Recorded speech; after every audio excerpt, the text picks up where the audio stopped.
Mate's Life Nation, this is take two. First time in 300 episodes. I did not press record, and I've got an incredible guest, Dr. Martin Moore-Ede. He was a professor at Harvard Medical School for over 20 years.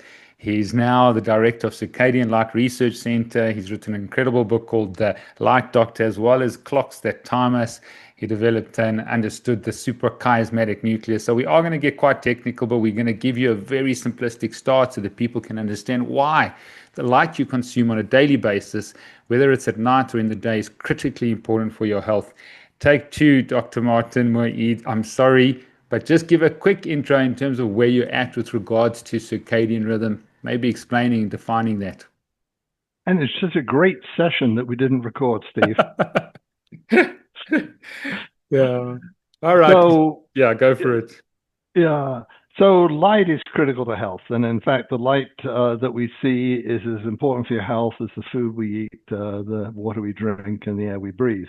And most people take light for granted. But the evidence has been building over the last 25 years or more that, in fact, if you're exposed to the wrong light at the wrong time, you have significantly increased risks of some major disorders and diseases. So, for example, in older populations, the risk of diabetes, obesity, and heart disease is almost doubled in people who are sleeping with the lights on at night. In other words, not sleeping in the dark. If you look at populations that are going outside, living, spend time outdoors, the people that can be up to 5 years increase in lifespan if you're exposed to sunlight during the day, as opposed to people who stay indoors and don't get sunlight. So this is a big topic, and of course the diseases are more than just the obesity, diabetes, and heart disease. It also spreads into the immune disorders. Many, actually hundreds of diseases now are linked. It spreads into psychiatric disorders, for example, anxiety and depression are significantly impacted. And this has been shown in very large studies. Some of them have had as many as almost 90,000 people in the studies tracking them, their light exposure and their disease risk. And it also linked to cancers. And there are certain cancers, particularly the endocrine sensitive cancers, that is, for example, breast cancer, prostate cancer in men, and of course, colorectal cancer, all of which are cancers that are, the incidence is increasing rapidly at this time. Breast cancer is increasing by 4% a year right now. Colorectal cancer by 2% a year, the incident rate. And that is, a lot of it is related to light exposure because we know from a variety of studies, and both in animal studies and human studies, that this is strongly linked to the disruption of our circadian clocks, the suppression of melatonin, and all sorts of effects of what's called circadian disruption, when the timing of our body gets out of whack because we're getting the wrong light at the wrong time. Sure.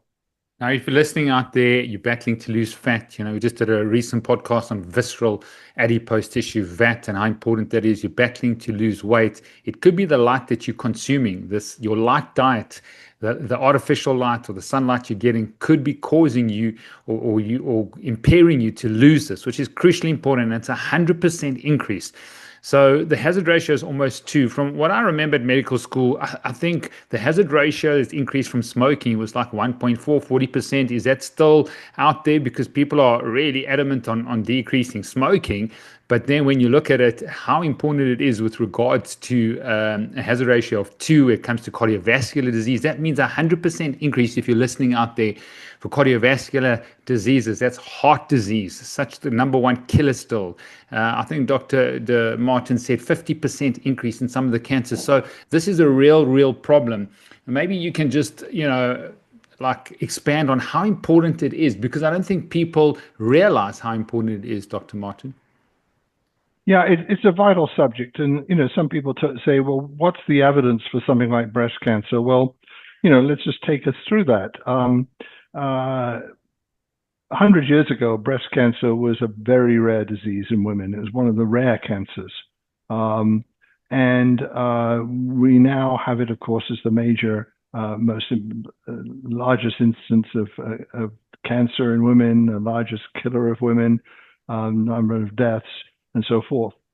And that rate has been climbing, and it's been climbing for a number of reasons, but one of which is as electrification occurred and as now lights became available in the evenings over the course of the last 100 years, the risk of breast cancer has been climbing. And it is climbed from what used to be a baseline rate of about 20 women per 100,000 years, 20 cases per 100,000 women per year is the sort of baseline rate.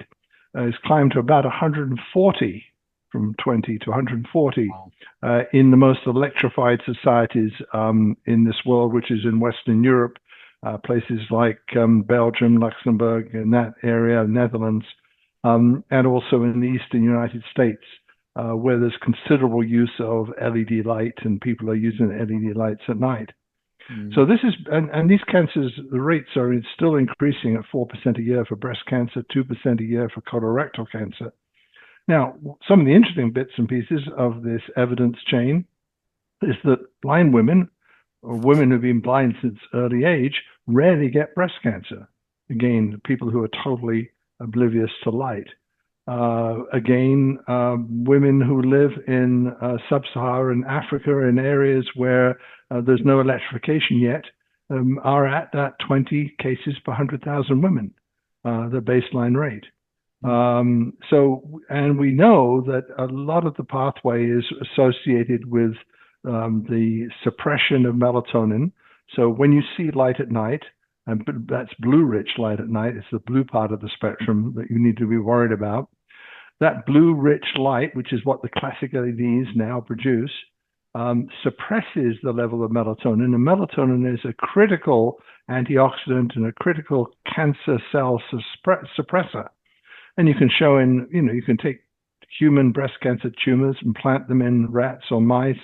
You can show that grow them and they will grow in the rat or mice, but they grow much faster if the light's on at night in the rat with the rats. They will be suppressed if you infuse blood full of human melatonin. In other words, you collect blood from women who are sitting in the dark, so their melatonin levels are high, and you infuse it in the rats. It will suppress the cancer growth. If you have women sitting in the light at night with low levels of melatonin, same infusions, the cancer will accelerate. So we know a whole lot of the causal chain of this, but it's a big issue, and it is really due to the fact we've become obsessed with so-called energy-efficient lighting. Now, just to get into that just a little bit, what's used by the regulators is something called lumens per watt. So in other words, how much light is being produced by a light bulb for every watt of electricity that it consumes. So that's lumens per watt. And they've been cranking up the standards now from what used to be, incandescent light bulbs provide about 15 lumens per watt. They've cranked up the standard to now to over 100, and now it's heading towards 125 lumens per watt. But what they're measuring in a lumen, it's a 100-year-old measurement, is actually just the yellow and green in the light that is associated with the visual sensation of brightness. So in other words, what they're measuring is brightness. They're not measuring the other health-related content of the light. And in the light spectrum, which of course, the visible light spectrum includes violets and blues, greens, yellows, reds, and so forth. In that light spectrum, the blue is absolutely critical, whether you see it or not, in terms of disrupting your circadian clock. You need it during the day. You need to avoid it at night. Red is also critical for health and healing. And also we've got, besides in the natural light, we've also got ultraviolet light at one end of the spectrum, and we've got infrared. And there's a huge amount of work now showing that infrared light, which is produced by sunlight and is rich in daylight, is, by the way, produced by incandescent light bulbs and halogens that are now banned. That incandescent light is actually boosting mitochondrial, those are the energy packets in the cells, or energy-producing organelles in every cell. Those are now the ATP production, the production of energy in those cells, is boosted by infrared light and suppressed by the blue light around 450 nanometers that these LEDs push out. So what we're doing is, and that's pretty important for health and aging, because you can actually reverse disorders of aging by treating people with infrared light, treating animals with infrared light. So it's far more than just the blue. We've got a concern with all the parts of the spectrum, and we're really pretty dumb about using light now because we take it so much for granted. If it looks white, I can see what I'm doing. It's aesthetically pleasing. Then it's just light, right? Yeah. Whereas in fact, it really matters what's in that light, and so much of what's in light you can't actually readily see. Yeah, and so I think from a summary there, the intensity is very important. That's the lumens, but then the color. So something bright can also have an effect on your circadian rhythm if it's too bright. So, those that have had children listening, you don't take your child and you're trying to put them down to bed at night and you're shining bright lights and then you just see what happens to them. They become absolutely wired. So it's dark rooms and then soft lighting, but then it's the color. So if you have an LED that doesn't have a high lumen sort of level, but then it's orange or yellow, that's going to help your circadian rhythm and that's going to help your sleep rather than hurt you. That's right. Yeah. And so it's not all LEDs are bad, because LED is a technology that can be used to produce any color spectrum you like. It's really a very flexible technology. It so happens the ones that are optimized to meet these energy standards are the worst you could be using. They neither solve the daytime lighting problem, because they don't provide the 480 blue that you need, but they also are very disruptive at night. So yeah, we've got a problem with the lights we're using, but lights are available that are free of the blue, and there's a variety of solutions, and some of them are yellow, orange, and red lights that people can use. Some are lights that look relatively normal. They just engineered out, they've carved out that blue, so there's zero blue lights, but they still look relatively white. So it depends on the different technologies, but essentially, we've got to get much more careful about the lights we use and how we use them. Yeah. Talk a bit into mental ill health. The last 5 years doing a lot of corporate work, we've never seen mental performance plummet like this. Mental ill health is on the increase. Here in South Africa, 60% of people that take sick leave take it to mental distress. 59% of employees from the ages of 31 to 59 complain of a mental health condition. So this has increased significantly post-COVID.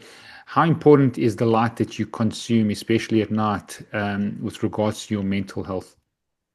It's very important. I mean, I think our indoor world, what happened, of course, is that we moved progressively indoors. We have windows that block out critical parts of the light spectrum. We use LED lights indoors, and we use them indiscriminately night and day. And so basically, we've created a very artificial situation and healthy situation for ourselves. And psychiatric disorders are increased by 30% in people who are exposed to light at night as opposed to sleeping in the dark. They're also increased by about 20% in people who do not get outside and don't get exposed to natural daylight. So between those two things, not getting outside during the day and getting exposed to light at night, essentially you're sending your body a signal that is confusing as to whether it's day or night. It's a never-ending night-day situation with no discrimination. So, and when you do that, big effects on mental health. Yeah. Now, what's very interesting is it also matters when you see that light. So a number of studies have been repeated in hospital settings with people with depression and anxiety being admitted to hospital. And in hospitals where in the hospital wing, there's one set of rooms on one side of the building that are facing south and east that get the morning sun. And the other set of rooms in this hospital are facing north and west, the other side of the corridor facing north and west. And they don't get any morning sun. Those who are admitted to the sunshine-filled rooms in the morning get out of the hospital in half the time. Wow. Compared to those who are in the room that don't get any morning sunlight. Now, they've got the same medications, the same doctors, the same therapy sessions, the same conditions. And as I say, that's been repeated more than once.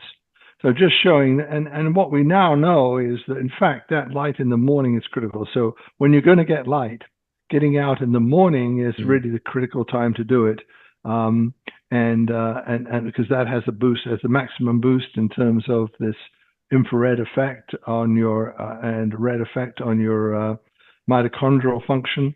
But it also has a maximum benefit in terms of synchronizing your circadian rhythms with the mm, sky blue part of the mm. spectrum. Brilliant. Last topic in terms of diseases, then we'll move to your circadian habits and lifestyle starting in the morning, which I think is crucially important. But talk about autoimmune conditions. That's been exponentially increasing. I've never seen it across the board. The young, the middle-aged teenagers, autoimmune seems to be out of control. And I know there's a whole COVID aspect to that, those that got COVID and got the vaccine. I know there's a lot of research, but I think circadian rhythm is crucially important for your immune system. Are there a lot of research studies on that? There are some, yes, and it shows that, as I say, autoimmune diseases are part of the whole problem. All sorts of conditions, inflammatory conditions, all sorts of conditions are affected by whether you've got a robust circadian lifestyle or whether you're getting the wrong light at the wrong time. Really has quite an important effect. So yeah, that's one of the things on the list. It's a long list of conditions. Mm, In fact, chronic ill health. Over the last century, the human lifespan in first world countries has increased considerably, but it's plateaued and it's been stuck. Now, it went down a bit during COVID for understandable reasons, but it hasn't recovered. And why? And so, but we know that people who are living a healthy lifestyle, getting out in the sunshine. I mean, for example, golfers live 5 years longer than non-golfers. And wow. that's a study of 300,000 Swedish golfers compared to 300,000 Swedish non-golfers. And Sure. what's the difference about golfing? Well, there's some exercise involved and things like that. But that's an occupation or a hobby where you're out for 2 or 3 hours at a time to complete a round. So you're getting a sizable dose of daylight or sunlight. Mm, And so and in fact, interesting, the ones with the lowest handicaps who play the most golf live the longest. wow. So again, it's part of this whole story.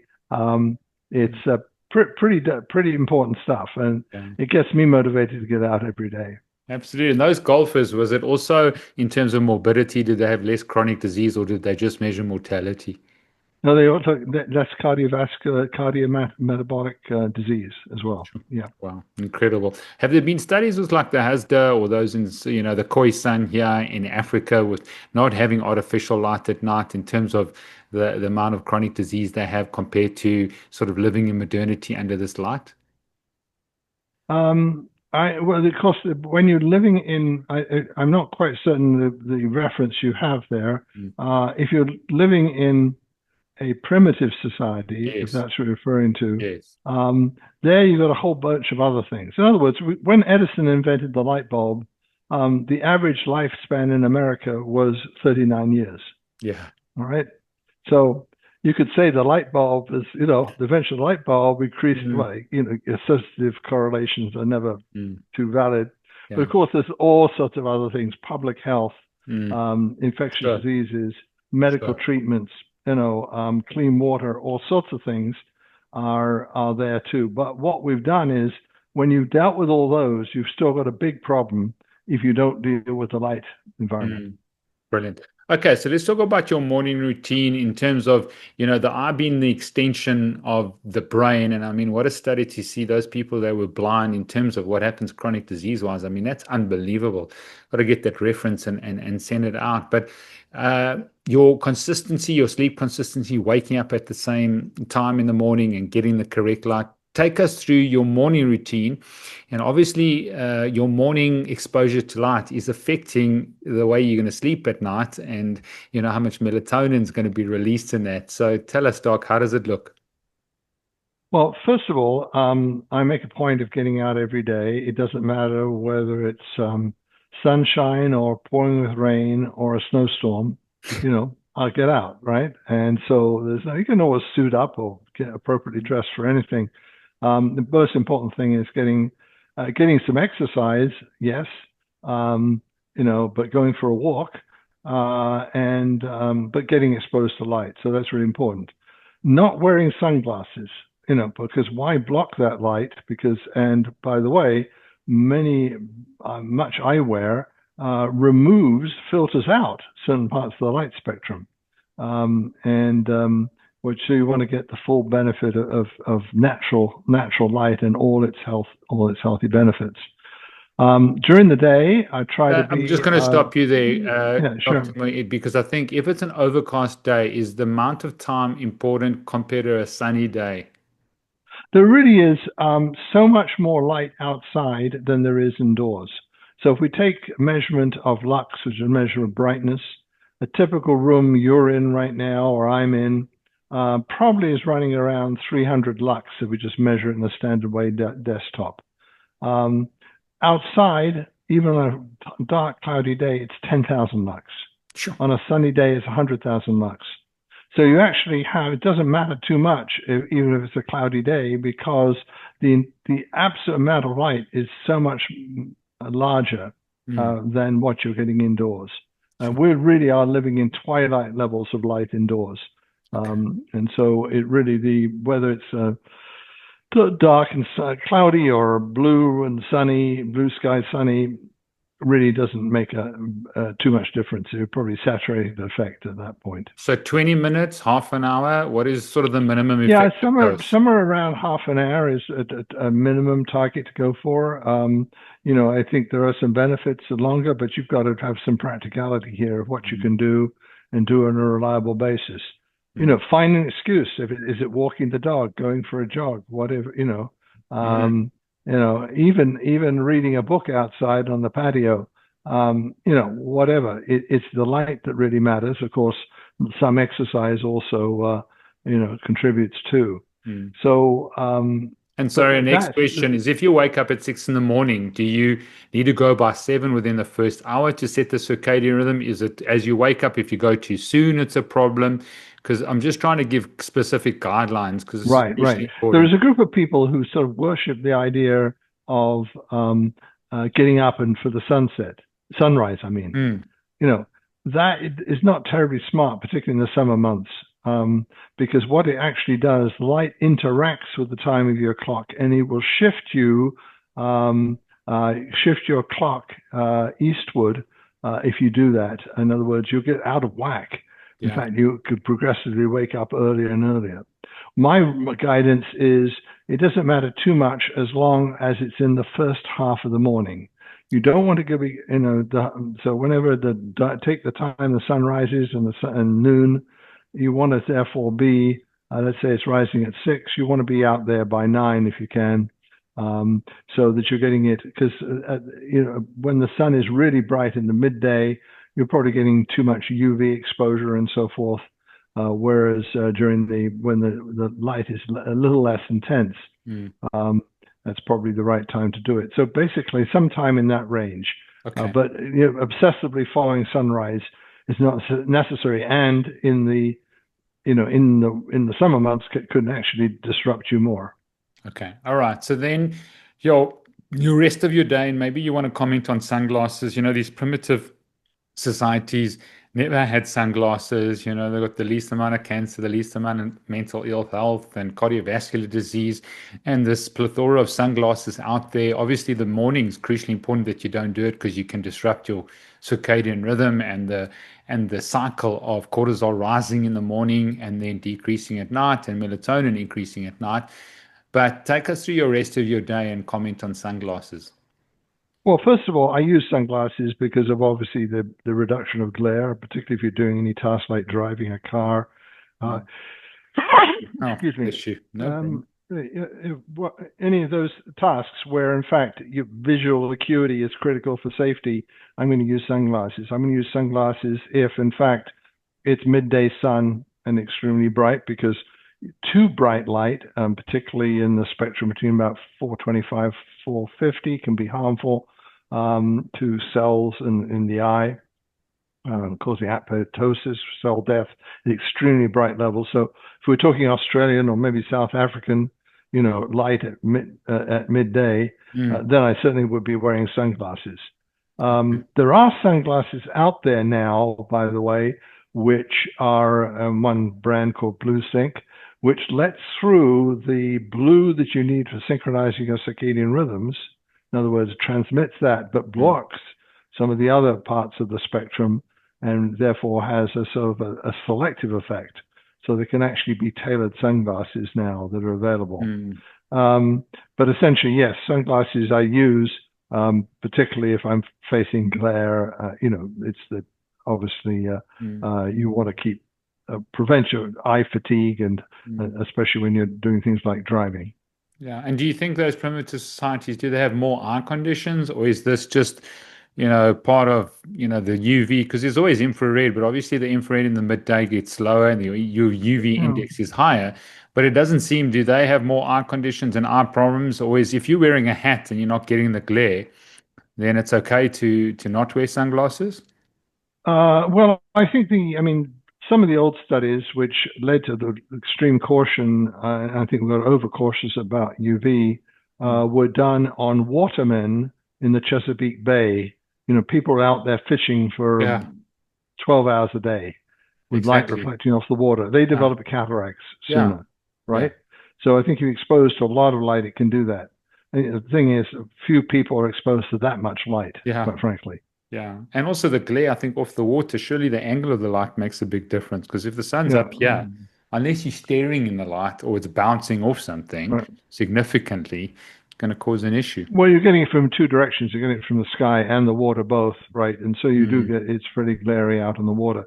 mm, So that was one of the examples where sunglasses make a difference in terms of mm. cataract risk, for example. Maybe just as we talk about the rest of your day, you can talk about the suprachiasmatic nucleus, this, very important. People just think the eye's a camera, but it's a clock, and there's a very important clock because the light that you're exposing your eyes to is fundamentally, it's more important than the light that your skin is exposed to. But yeah, maybe just talk us through the rest of your day and this SCN. Yes. Well, the first of all, there is our bodies are timed by a very precise timing system. There is a master pacemaker in the brain. It's called the suprachiasmatic nucleus, or SCN for short. It's two tiny clusters, pinhead-sized clusters of cells. It's an old part of the brain called the hypothalamus. It's got a direct pathway from the retina. And in the retina of our eyes, we've got the rods and cones that are associated with vision. So that's, vision is a big function of our eyes. But we've also got non-visual things going on in our eyes, which are these retinal ganglion cells. They're called intrinsically photosensitive retinal ganglion cells. This big mouthful means IPRGCs. Those contain a photopigment called melanopsin. And melanopsin is uniquely sensitive, peak sensitivity to 480 nanometer sky blue light. In other words, doesn't really show not much sensitive to violets and those colors or to greens. It's really the sky blue part of the spectrum that it's picking up. When it sees that, when these cells detect it in the eye, and they are interestingly more on the bottom of the retina, so they're more seeing what's in the sky than what's in the ground. So the bottom, so it's coming in from the top and it's being received at the bottom. Those cells, once they see that, are triggering then signals back to the single pathway back to this suprachiasmatic clock. The clock itself is not the only clock in the body. It's just one master coordinator, because actually we now know that virtually every cell and organ of the body has circadian clocks, which can beat independently. And when you get to unhealthy is if all these clocks in the body get out of sync with each other. That's when a lot of disease conditions, it's called circadian disruption. That's a key part of disease. But essentially, when the system is working right and you're getting bright sunlight in the morning, synchronizing, strong synchronizing cue, not only the rhythm of the suprachiasmatic nucleus, but the rhythms around of the clocks in the body all increased in amplitude. They go higher and lower, bigger swings, and they're more robust and more synchronized, and if it's occurring on a regular schedule. And that's the state of maximum health. And when you're doing that, you're going to sleep better, you're going to be healthier, you're going to live longer, and all the rest of it. So the aim is to try to achieve that. We discovered the suprachiasmatic nucleus in humans back in 1980.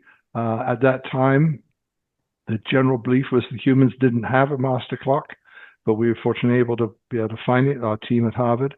And then another belief at that time was humans weren't sensitive to light, that they were synchronized by social cues. And again, we were able to show again that it was light coming in through the eyes that is synchronizing the clock, something now really fundamental in terms of understanding it. So anyway, but that's how the system works. And it's the robustness of it, the regularity of it, that is really the critical part of a living long and healthy life. Okay. The rest of your day, Dr. Moore-Ede, how does it look? Well, I try to get out during the day and, get outside, not just in the mornings, get out at other times of the day when I can. Be near a window. My home, I've got with southeast facing windows, so I get a lot of morning sunlight in my home. But yes, I try to get some exposure during the day. People, by the way, who have offices or rooms near windows sleep half an hour longer than people who are, working in cubicles or in windowless rooms. So again, another aspect of this. And then as the evening progresses, that's the time when you want to have the light switch over to a zero blue content. Interestingly, Steve, in the old days, what were the lights? The lights were wood fires and were candles, and they have virtually no blue in them. Wow. So we didn't have this problem in the old days. And even Edison, when he invented the original light bulbs, they were mimicking candlelight, so they were relatively low in blue. What we've done in the interest of so-called energy efficiency is we've created these unhealthy lights that pump out lots of blue just because we can reduce the amount of electricity we use for visual brightness. But that's essentially the problem. So basically avoid those lights. That you should switch them off. Ideally, to the extent you need light, use lights that are blue-free. Some people use lights that are red. You don't have to go that far, or yellow-orange, but essentially most important that it's a blue-free light that you're using in the evenings. And then the last part of the equation, when you go to bed at a regular time, whether it's the weekends or whether it's a weekday, go to bed at a regular time and sleep in the dark. In other words, lights out. Now, you can have a little bit of light in the bedroom just to find the way to the bathroom, but it should be yellow or reddish light, and it could be near the floor or places like that. If you have an alarm clock with a screen on it, make sure it's not a white or blue screen. Use a red alarm clock. So basically, get rid of all blue light out of that bedroom. And again, when you do that and sleep on a regular basis, then your sleep quality and length and your daytime alertness will be systematically improved. Brilliant. And then just speaking to, I'm wearing these yellow tinged amber glasses, and just in terms of the red ones here, I've got red ones here that I think go to block from 400 to 520. And I think these are 400 to sort of 480. Speaking to the nanometers of light and what people need to do from a blue blocking glasses perspective, because many people are using a clear tinged lens at night, thinking that it's helping the circadian rhythm. Yeah, there's been a lot of misleading advertising about blue blocking. Basically, a lot of so-called blue blocking classes are blocking the wrong blue, certainly for the circadian benefit.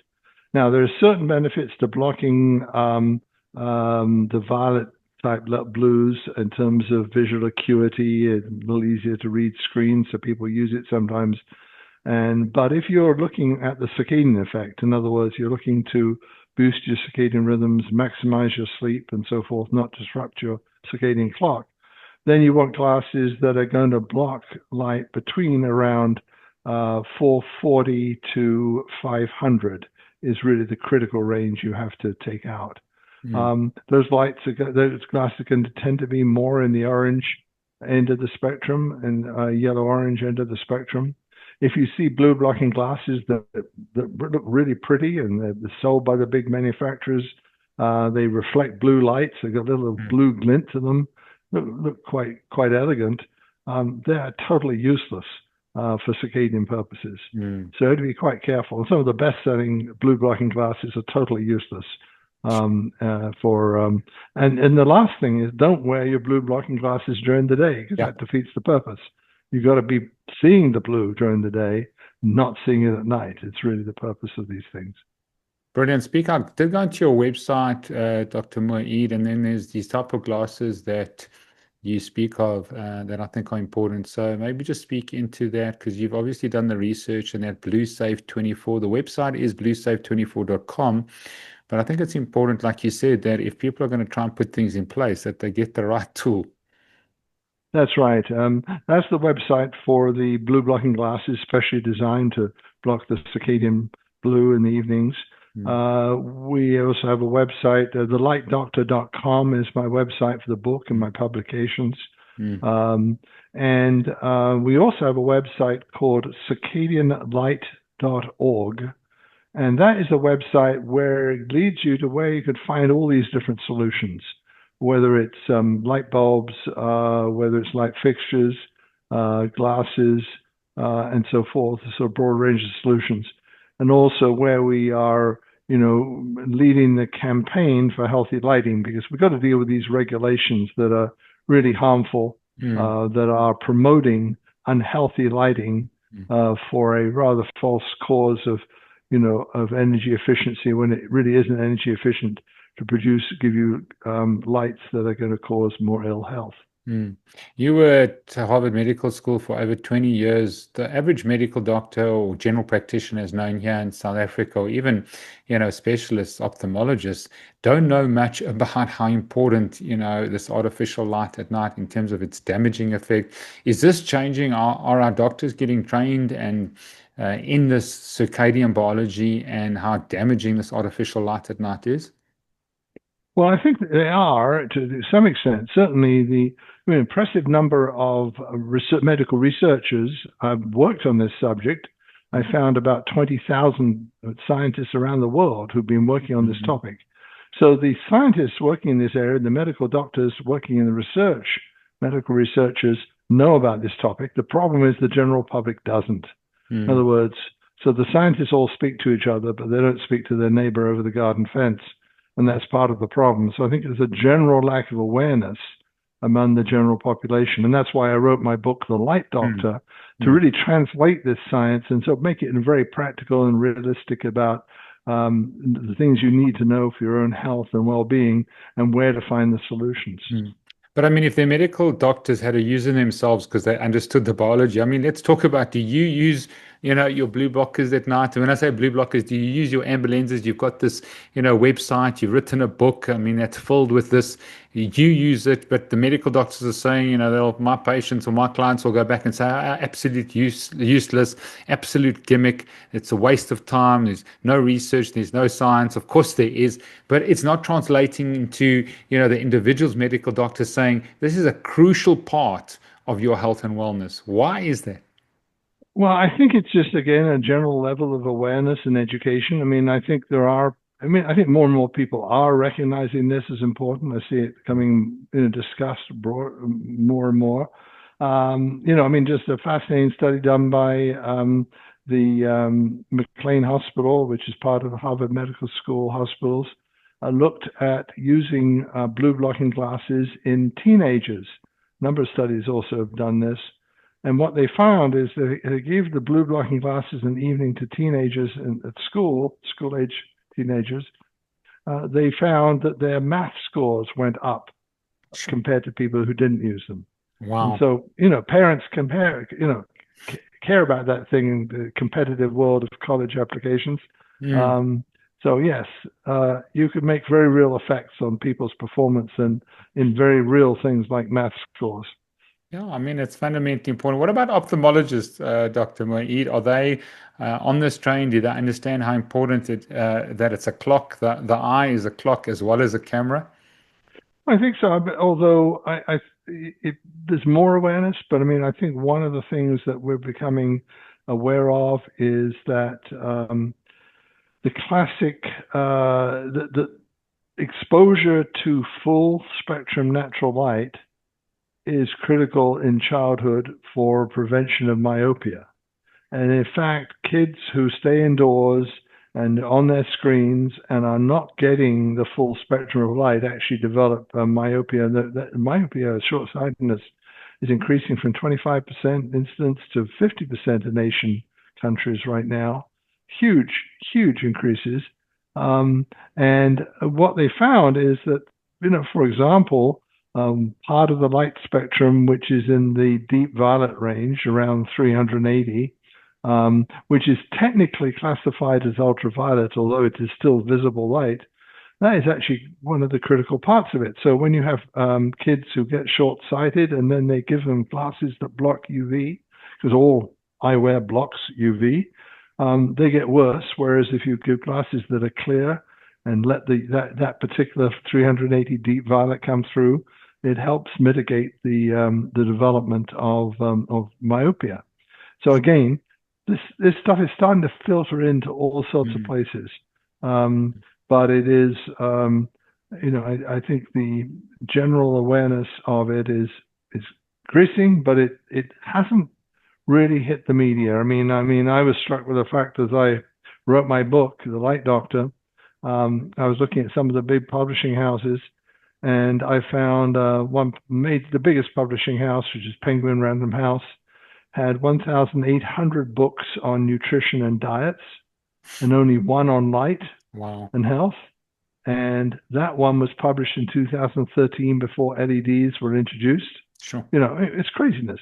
Yeah, So it's crazy. it's not just the medical, but it's the media and the publications are have failed to really bring this to the mainstream. It's because light is something so available, and you don't think twice about flicking on the light switch. That people just don't think about that the content of light matters and what you're actually getting. You need to read the food label, as it were, or the equivalent on the light to know what you're buying. So someone's just listening, you can change the color of your LEDs. You don't actually change the technology. You can get the yellow, you can get the red, you can get sort of ones that have taken the blue light out. You can get blue blocking glasses. That's a really good start, and change your lifestyle by getting the lights in the morning. In some circles, I don't know what you feel, that your light diet, your light consumption is more important than the food you eat. What's your sort of view on that? Oh, I think it is. I think it's quite as important as that, and so that if you don't have robust circadian rhythms, your metabolism is screwed up. Your risk of obesity and weight gain is increased. The risk of diabetes is increased. Yeah, no. So it's really pretty fundamental, and it's really the big missing factor that we really need to address. And there's big opportunity there because I've spoken to so many people, by the way, who've lived their sort of lifestyles, and then they listen or read my book. And they say, "Oh my gosh, once I started actually following your prescription, i.e., get out every morning in the sunshine, daylight, avoid blue light in the evenings, sleep in a darkened room. Oh my gosh, I feel so much better. My sleep is better. It's a miracle." Well, it's not a miracle. It's just basic common sense. Yeah, and I think that's true. Just give a message of hope. In the last 5 years, as a physician, it's been so hard. These people are filled with despair and discouragement. I think a message of hope with regards to this being a massive, important part that can move the needle on your health and performance. If you're listening out there, we've done a lot of mental performance podcasts, but this light foundation is crucially important with regards to anxiety, depression, reasoning, executive function. So there is a lot that you can do, and I think it's pretty simple. So maybe just share this last bit of important information. Well, let me just take it to you, speaking also to your audience, your business audience here.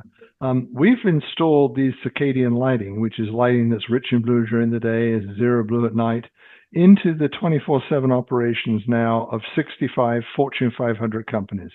We've done it in US, done it in Europe, some pretty big companies involved.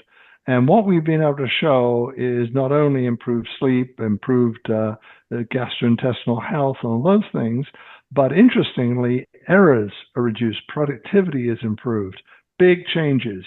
So and these are companies like Dow Chemical, Duke Power, big companies where we brought this in, Chevron, you name them, and big effects of introducing lights that are circadian healthy. So again, there's a lot that can be done, and it's a really straightforward thing you can do in the workplace. And we've done it now in various places in the world. And these are, this is something you can do for your workplace that makes a very real difference. Do you have that research? I mean, I work with a lot of corporates. Do you have papers on that and scientifically based and companies that could order in? Because I'm sure the technology probably doesn't exist here.